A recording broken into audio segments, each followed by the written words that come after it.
Foth here. It is Christmas 2021 in just a few days. And recently, I had a wonderful conversation with a good friend of mine. Her name's Mackenzie Matthews, and she has great gifts in a lot of areas. But I found out that one of them is question asking. Ordinarily on this program, on Stories to Make Sense of It All, quite often I will interview people, talk to them, have conversations at their homes or out on their work site or walking along near the Poudre River somewhere or in Washington, D.C. But this time, Mac asked if she could turn the tables and ask me some questions. She knows that I like the subject of light and have talked about it quite a bit over the years. And so we did it. And so she's the one asking the questions. And during this season when we talk a lot about light coming into darkness, this is how she teed it up and the conversation she led. Here you are with Mackenzie Matthews and the old guy.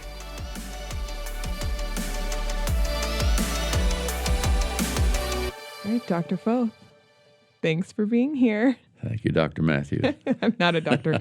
You are a doctor. I like to call you that. Well, thanks for being here. You said something recently that's really stuck with me. It's been rattling around in my mind, and it was about light. And I want to talk more about that. You said that light is God's signature. Can you talk a little bit more about that?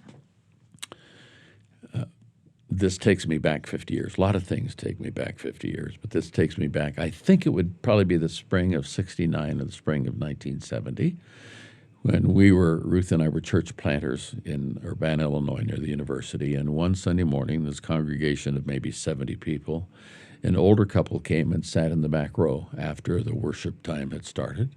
And by older, you're talking about a 28-year-old, and these folks were probably in their late 40s, mid to late 40s, so they were about gone. Okay. And very well put together couple, if I can put it that way, in terms of just how they dressed and so forth. And so at the end of the service, I prayed. When I opened my eyes, they were gone.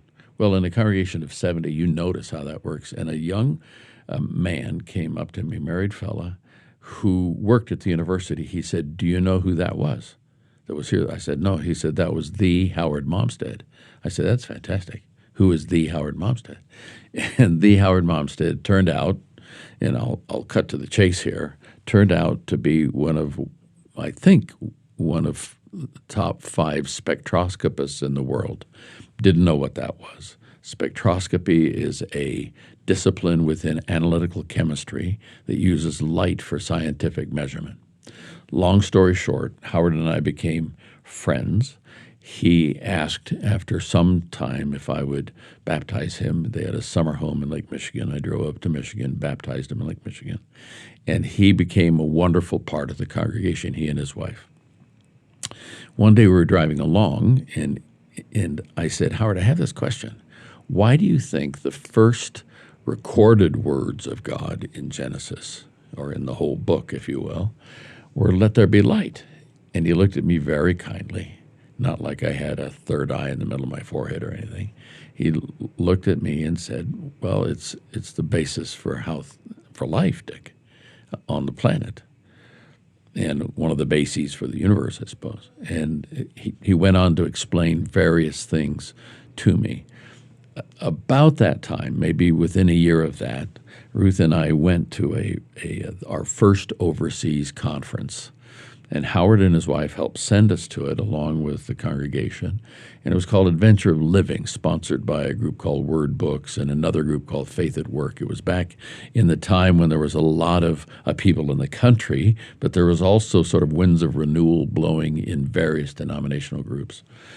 And one of their speakers they had is a fellow named Dr. Helmut Thielicke. And back during World War II, there was a group called the Girdler Group that was ended up, Dietrich Bonhoeffer was part of it, that ended up trying to take out Hitler. And all of them were caught and killed except 2. And Thielicke was one of those. He was 29, so he wasn't well known. But he was a German Lutheran theologian, professor of dogmatics at the University of Tübingen or someplace.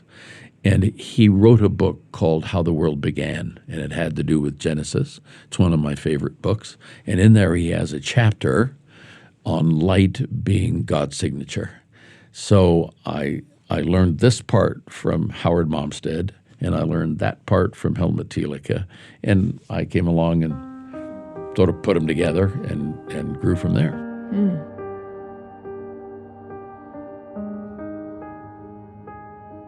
I mean, we see the light as a metaphor, right, all throughout Scripture. So it's beautiful to think about those things, or it's poetic to think about light being God's signature. But when you talk about the kind of that granular, the building blocks of the universe, I've heard you say before, like nothing exists without light. Like when you explored that further, what parts of it stuck out to you the most? Well, as Howard explained it to me, he said, Dick, you know Einstein's general theory of relativity, which is energy equals mass times square the speed of light. He said speed of light is the constant in that equation. That's the solid piece, if you will. If you drive down the road and you see some people building a new section of road, they're using what is called laser transits. They ping light off of a marker held by somebody down the road, because the wavelength is the most precise unit of measurement for distance. If you bombard any element, you know that chart of elements that you had in junior high or in general science, and if you bombard any elements with light, each one will uniquely absorb or fluoresce light at a given rate. If you do that with cadmium, I understand, it emits what's called the cadmium red line. And this is all I know, so those folks who are listening, don't call me here, text me and say, could you expand? I can't expand on it. But the cadmium red line is the basic, the building block for the atomic clock, which is the most precise measuring device. So you have time and space all in that one statement. Any farmer knows that without light, you don't have the food chain. Without photosynthesis, you don't have the food chain. So you don't have that. Any artist, as you would know, being an artist yourself, knows that without light, you don't have color. I used to joke, that my bright yellow shirt hanging in the closet isn't yellow. And so the next time somebody says, how do you know there's a God? You say, well, because your shirt's yellow. Whatever. But that whole construct, and if you go online and just type in electromagnetic spectrum, you will see the range of things that light enables.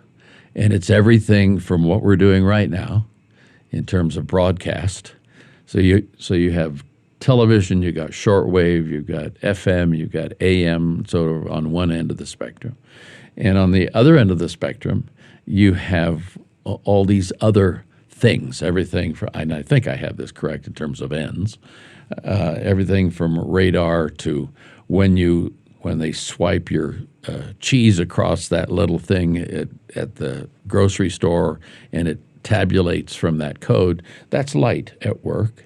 And if you, God forbid, have a brain tumor and they go in and they do gamma knife brain surgery on you, that's the use of light. So on one end, you have gamma knife brain surgery, and on the other end, you got Dr. Phil in terms of what light does. We usually talk about light in terms of the visible spectrum of light, what we can see. But as we know, by X-ray and ultraviolet and infrared and all that, you've got all other kinds of wavelengths of light. And I didn't know any of that, and I didn't really think too much about it, except that that's the first sentence, let there be light.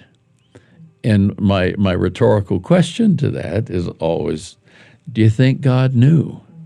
And of course, the reason I asked that is, well, yeah, he did. He did. So, and there have just been various other pieces of that it was interesting. I had a guy come to me one time when I said that piece about time. He said, I repair watches and clocks. And I always had this sense I was working with something connected to eternity. Because I always see time and eternity as sort of two different qualities, if you will. But still, there's something in that. And I think in that same book by Thielicke, he quotes a Dutch artist, and I think he's Dutch, and I think you'd say his name Daubler or Deubler, Daubler, with that little umlaut thing over and he describes color as suffering and structured light. When you see it in Scripture, when you see that signature, he signs in with it. Then you go along, and the world is destroyed, if you will.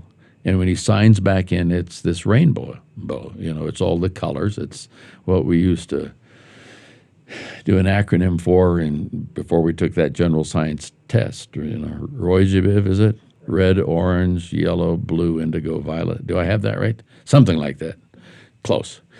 And then, you have the Israelites being led out of Egypt by Moses, and you have the pillar of cloud by day with that bright Egyptian sun shining off of it. I mean, white clouds with the sun hitting them are just pristine. They're stark in their beauty. And then a pillar of fire by night. And every time God shows up in any significant way, you glory, this Hebrew word kavod. It's a shining. So Moses comes down from the mountain having spoken with God, and you got the Ten Commandments, and to put a bag over his head. They said his face was shining, right? Anyway. Mm-hmm. Which you see at the Transfiguration. Yeah, again. Exactly the same. Mm-hmm. I get carried away when I... Bethlehem. I mean, there are lots of those moments. Oh, yeah. Paul on the road to Damascus essentially gets knocked down by light.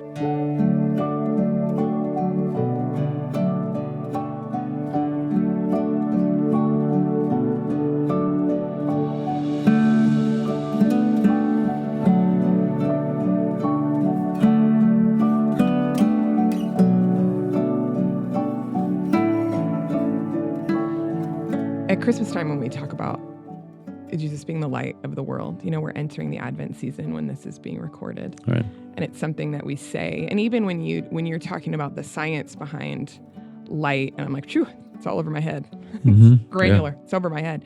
But it's one of those things where you take light for granted. You have moments where I don't think about those things. I don't see those things. The Advent season is an interesting one because there are the Christmas lights on buildings. There are the moments where you have a candlelight service for Christmas Eve. You have moments of looking and experiencing and spending some time to intentionally see Jesus as the light of the world.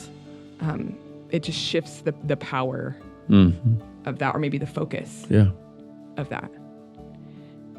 When you think about all that happened, what you said 50 years ago in the 70s, how has that impacted the way that you experience maybe the Christmas season, or would there be any differences that you would say this knowledge has impacted you in your day-to-day life? I think just the fact that you have an understanding or an awareness of light. John in the first chapter says, and he was life, and that life was the light of men. And the light came into the world, and the darkness could not overwhelm it. I have a friend who was asked one time, how fast is the speed of darkness? And he quipped, it's slightly ahead of the speed of light, because light is chasing it away. And there is something about light and darkness, just like light and chaos. When you have light, you know how to arrange things because it brings order. That's Genesis 1. John 1, the Gospel of John, it's that same sense that when you have light in a space, it brings clarity. I think that's what Advent does. When you, and it doesn't have to be a lot, just a little. I have a friend who was a retired 3-star general who fought in Vietnam, and he was in helicopters. And he said, and back in the day, there was an iconic cigarette lighter, World War II in Vietnam, Korea. It's called a Zippo lighter. They probably still have them. And he said, I have stood in a rice paddy and landed a whole flotilla of helicopters by the single light of a Zippo lighter at night, because it was in such contrast to everything. And so when Jesus says, "I'm the light of the world," and says in sort of on the backstroke, "and you are," that idea of something that brings shape and form to that which is murky and obscure, that's a key piece.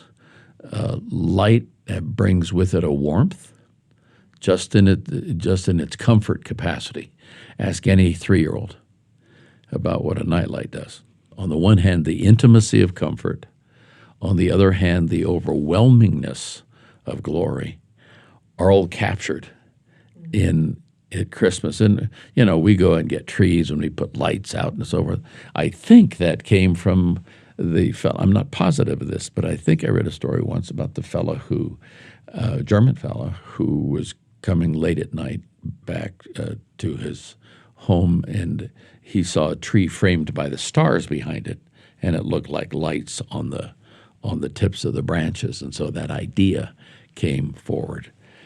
I think it's the fellow Franz Gruber, I think is his name, who wrote the lyrics, at least, to "Silent Night," which was my grandmother's favorite song. Yeah, I have a great story about her if you want to throw it in sometime, but it doesn't have to do with light necessarily, but it's just a good story. So, well, it's fun to think about Christmas and the things that make us think of Christmas, particularly. And are you a colored lights on your tree, or do you have white lights on your tree? Do you have an actually, opinion about this? Ruth is a white light person. I think probably on the tree inside the house we'll have some colored lights, but we have some bushes and little trees outside, and so those are all white lights. I regularly have marital disputes about this. Do you? My husband he's a colored lights guy. See, these are the things they don't tell you in premarital counseling. White is classy. You bring your history to the table when you marry. You do. Yeah. And it's fine. We have an artificial tree, which that's just, it's nice. It's easy. Yeah. But it has a remote and we can go back and forth. And so that tends to be what we do. But yeah, it's been, so I have a son who's almost a year and a half. He's almost 18 months. And it's been really fun to watch him, or to experience the Christmas season, particularly through his eyes.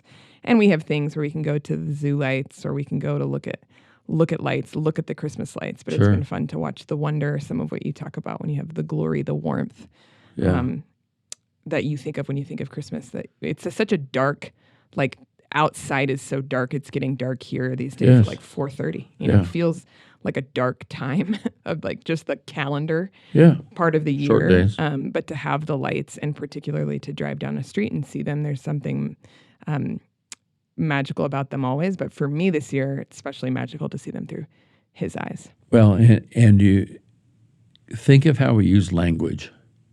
So Powell, your boy, looks at the tree, and we say, and his eyes just lighted up. Mm-hmm. We use that language to talk about understanding. You say something, and I say, "Enlighten me."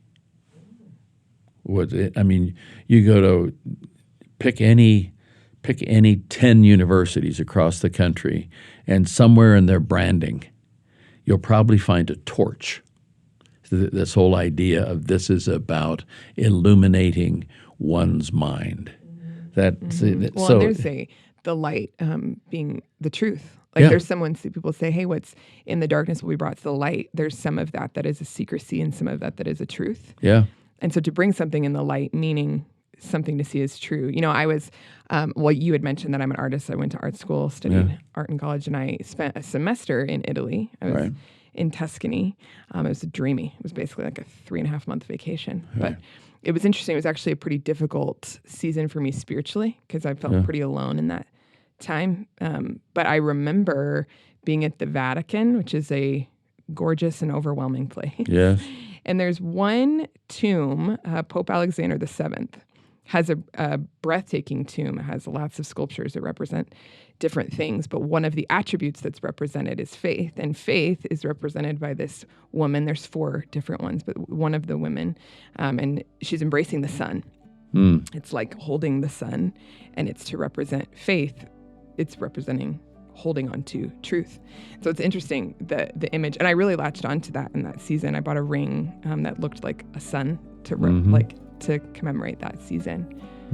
But it really is it's everywhere, and there's so many different ways you can take that metaphor, but how much more powerful that is to think about light in that way, particularly in this season.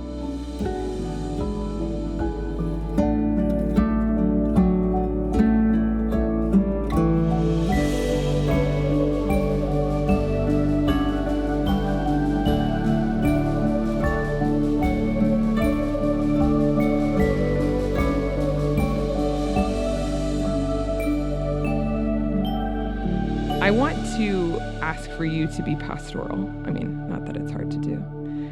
When I think about particularly where we are, 2021, for many people walking into the Christmas season, it feels like it's been a really heavy season. It's been a dark season, maybe. There are more empty chairs at holiday gatherings. There is a lot of stress when it comes to the idea of pulling off the holidays. It just feels like a heavy time for us culturally, and for many people also heavy personally. And I would just be curious what you would say to them, what encouragement you might have for anyone listening who feels like they resonate with that, or particularly would say, yeah, it feels like a darker Christmas time, a darker Advent time for me. What encouragement would you have for those folks? I think when times are difficult, we have this tendency to look at what we don't have as opposed to what we have. And there is some sense in which if we have one relationship, one friendship, one thing, that to capitalize, if you will, leverage, maybe that's those are sort of both economic terms, but to be able to understand that as we embrace those friendships and those relationships, those connections, that does in fact bring light into our lives. I mean, for many people, the idea of Jesus as the light of the world. They might even see that as branding or some, well, that's what you say, or whatever it is.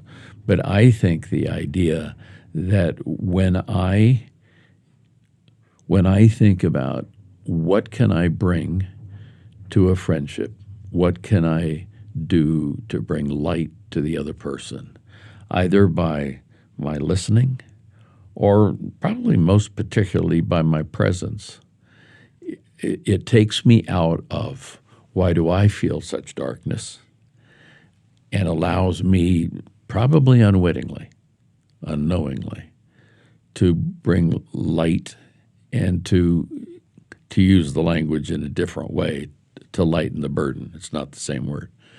But I just think, for me, the loneliest Christmas I ever spent was when my parents' marriage was starting to unravel. And it was too tense at home. I lived 90 miles away. The college I went to was 90 miles away from my home. And that Christmas I stayed on campus, small college. I was essentially by myself. And that's a time at which I really felt the darkness.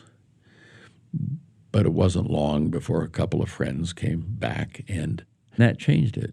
I think things tend to get darker when I focus on myself. And there's always someplace else to focus, always somebody else to focus on. And that helps bring the light of the world to them. And without getting too cheesy, I think I'll stop there. I have one other question that made me think of that. You know, when we talk about hope, and particularly the light of the world coming and the hope, like I had known, like when Jesus came the first time, that there had been 400 years of silence from God before no that. prophets. Yeah. And Jesus coming and the hope that came with that. I'd just be curious what you would say when you think about hope, or moments when it's been easy to have it, or moments it's been harder to have it. What would you say? What comes to mind for you when you think about hope? Do you have an easier question than that? I know that is a hard question. No, that's a good. That's And I didn't prep you for that question. No. That's a good question. But it does, I think. Well, and part of when I think of the darkness or moments when you're sitting in the darkness, and some of what you said of where you're placing your attention, where you place your focus, right. How we walk through moments like that. Hope can be hard. Hope can be tricky to grasp onto. Right. Or there's been times in my life when hope felt really dangerous because I'm like, man, hope only leads to disappointment. I've said that before. Like when I'm hopeful, I can be disappointed. Right. Which, that maybe says more about where my heart space was at that time. But the idea of clinging to the light of the world, being the thing where hope is birthed, a different kind of hope, maybe. There's this very interesting verse in the scriptures where Paul says, Christ in you, the hope of glory. He connects his presence, your life, hope, and light, glory. I don't know that I've ever said that before, but he connect that thread. Tragic words in the Old Testament is Ichabod. You know the story of the legend of Sleepy Hollow, Ichabod Crane and all of it. Ichabod literally means the glory has departed. There was this time in Old Testament where God's presence went away. Paul comes along and says, when you have received Christ, when you have embraced him, let him embrace you, you get his glory. And with that, you get the hope that is attached to it. So I think to have a verse or an idea like that connects them all is something to ponder. Mm-hmm. Ponder's a good old-fashioned word that means mull or mulch or muse on something. Mm-hmm. So, gosh. Well, thanks for making time to riff and talk about this idea. This is good. Light, hope, the Advent season. He really is the light of the world. He is the light of the world. Cool. Thank you.